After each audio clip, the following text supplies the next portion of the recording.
Tout à l'heure, c'est vrai que c'est vraiment un problème, surtout pour René, Joël et Agnès.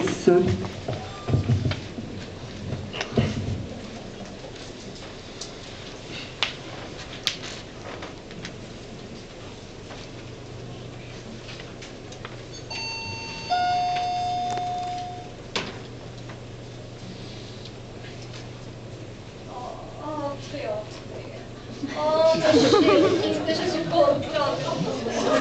Moi aussi. Installez-vous. La bonne a servi le thé. Comment va? Je vais vous faire mourir de rire. Vous êtes au courant? Vous êtes au courant de ce qui m'arrive? Eh bien non. Vous savez que je suis à la tête de la 3e fortune de France. Évidemment. Eh bien, figurez-vous que pour m'amuser, franchement, pour m'amuser, j'ai joué au loto. C'est pas vrai. Tu as osé descendre de ta Rolls pour entrer dans un tabac? Mais bien sûr que non. J'ai envoyé le chauffeur. Tu as bien fait. Autant ne pas prendre de risques. Ah non. J'ai gagné un super cagnotte. Ah, que c'est drôle. Il n'y a que toi pour vivre des situations aussi désorientantes. Vous rendez-vous compte, quand on a des milliards, que peut-on bien faire avec un peu de monnaie? C'est comme jeter un verre d'eau à la mer. Vous savez...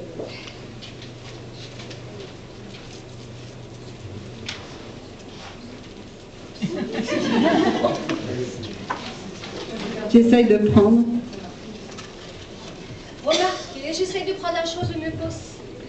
Mais en réalité, ça ne me fait pas rire. Ce qui m'arrive est un signe. Un signe? Sans vouloir être pessimiste, j'ai l'impression que l'argent me colle à la peau. Je ne peux pas, mais je ne veux pas m'en dégager. Et c'est ainsi depuis toujours. Mes parents étaient riches. Et évidemment, j'ai épousé un type riche. Et maintenant, pas d'attaque. J'ai gagné au loto. Ma pauvre chérie. Alors que je suis comme vous. Je supporte de moins en moins ce luxe dans lequel notre naissance nous oblige à vivre. C'est vrai. Toujours les Caraïbes, le golf, les châteaux d'un ou de l'autre, grands restaurants. Oh, c'est ennuyeux, mais ennuyeux. Tout à fait de ton avis. En ce moment, j'en suis même au point de faire une allergie au champagne et au caviar. Je vous assure, rien que l'odeur, j'ai des boutons partout. Du coup, histoire de réagir, je me suis mise à la bière et aux frites. À la bière et aux frites? Ton estomac le supporte? Non, mais il est bon de souffrir de temps en temps. Ne serait-ce que pour montrer aux classes défavorisées que le privilégié peut aussi avoir des problèmes. Oh, c'est beau ce que tu dis, Bénédicte, c'est beau. Merci. Mais en fait, soyons lucides, c'est dur d'être riche, les gens ne se rendent pas compte. Et pourtant, si tu es la 3e fortune de France, Ségolène, personnellement, je ne suis que la 18e. Moi, je ne suis même pas classée, mais ça ne m'empêche pas de souffrir aussi. Mais bien sûr, Marie-Sophie, ce n'est pas l'importance du compte en banque qui fait la douleur. Je n'en suis peut-être pas encore riche, mais j'ai acquis. La semaine dernière, par exemple, pour me changer les idées, j'ai pris le métro. Si. Comment ça s'est passé, ma chérie? Au bout de 4 stations, j'ai fait une syncope. On a dû appeler le SAMU. Mais c'est normal. Ton organisme est inadapté. Pour une expérience pareille, tu aurais dû y aller progressivement. D'abord le taxi, ensuite tu seras en 2e classe, après l'autobus, et à la fin seulement le métro. Je m'en rends compte à présent. Je n'avais pas une conscience exacte de ce que ça pouvait être. Mais pourquoi ne m'as-tu pas avertie, ma chérie? Je t'en aurais empêché. J'ai lu des bouquins à ce sujet. Vous savez, voilà un certain temps que je veux vous en parler. Étant donné que toutes les trois nous supportons plus simplement notre argent, je me demande si nous ne devrions pas nous en débarrasser au profit d'une œuvre caritative quelconque. Ah, sûrement pas. Se défaire volontairement de notre fortune sera aller contre l'ordre naturel des choses. Personne ne fait jamais ça. Exact. Toutes les statistiques le disent. En général, les pauvres restent pauvres. Les riches restent riches. Parfois, quelques pauvres deviennent riches. Mais Il est très rare que les riches... Bon, oh, vous avez raison. C'était juste une idée, là, n'a pas long. Cela dit, c'est vrai que l'argent nous colle à la peau. Hein. Moi aussi, mes parents étaient riches et je vois bien que mes enfants vont l'être à leur tour. Oh, à moins que nos familles ne soient nationalisées. Ce serait l'idéal pour faire faillite. Celui de mes enfants qui m'inquiète le plus, c'est Maximilien. À 18 ans, n'ayant bien sûr aucun besoin d'argent, au lieu d'en profiter pour se reposer, comme moi, il achète, vend, construit, investit et il serait salarié qui ne serait pas plus actif. Mais c'est terrible. Le nombre de ces milliards va forcément augmenter et lui sera de plus en plus malheureux. Et c'est ce que je n'arrête pas de lui dire. De plus, c'est un très mauvais exemple pour sa sœur. Cette petite a 12 ans. En trafiquant son identité, s'amuse à faire passer des capitaux à l'étranger. Ça la fait rire. Je lui dis, Gwendoline, à ton âge, joue plutôt à quelque chose. Et elle me répond, mais maman, je joue à la bourse. Ne nous laissons pas attendre. Puisque nous sommes entre nous, il faut que je vous raconte, moi aussi. On t'écoute. Comme je m'ennuyais à longueur de journée et que j'en avais assez d'avoir des amants riches, Oh, tu comprends. Entre un type riche qui est votre amant et un type riche qui n'est pas votre amant, il n'y a aucune différence. Ça sent toujours l'imposer sur les grandes fortunes. exactement.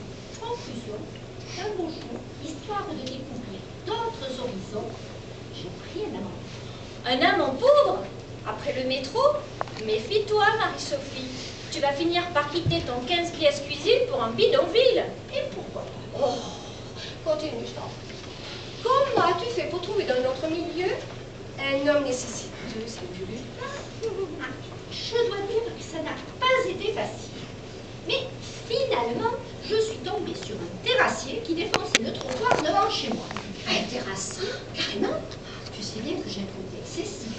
Et alors, comment ça s'est passé? Au début, c'était merveilleux. C'est-à-dire, J'allais de découverte en découverte. Il me parlait de fin de mois difficile. fin de mois difficile. Ah, que c'est drôle.